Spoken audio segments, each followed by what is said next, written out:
এখন গাঁৱত এজন ধোবা আছিলে আৰু ধোবাজনৰ এটা পোহনীয়া গাধ আছিলে। সি বন্ধু পাতিলে এটা বুন্দা মেকুৰীৰ লগত। দুয়ো আছিল মহা চোৰ। তুমি মই আজিৰ পৰা বন্ধু। লোকৰ বাৰীৰ বয় বস্তু চুৰ কৰি খোৱা আছিলে গাধৰ অভ্যাস। হ'লেই গৃহস্থ ঘৰৰ পৰা ওলাই পথাৰত শস্য চুৰ কৰি খায়। ধানখিনি বৰ পকা খাবলৈ মজা। আনফালে বুন্দা মেকুৰীটোও গাঁৱৰ ইঘৰ সিঘৰত সোমাই সৰু সৰু কুকুৰা বিচাৰি পেলাই খায়। এনেকৈয়ে সিহঁতৰ দিনবোৰ পাৰ হৈ গৈছিল।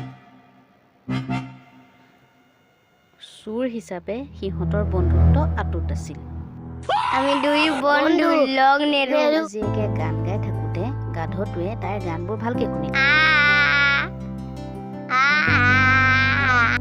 ধোবাৰ জীয়েকৰ গান শুনি গাধটোৱে মেকুৰীটোক ক'লে, বন্ধু মই এতিয়া গান গাবলৈ শিকিছোঁ।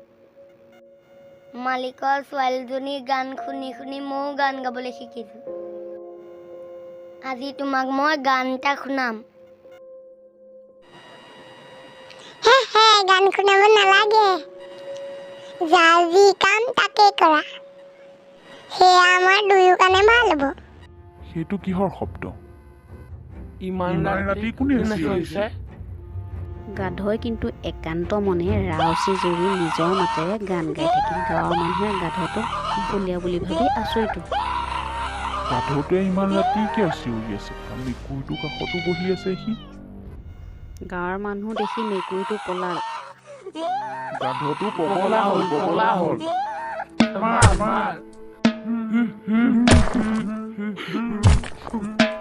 মই পগলা গাধ।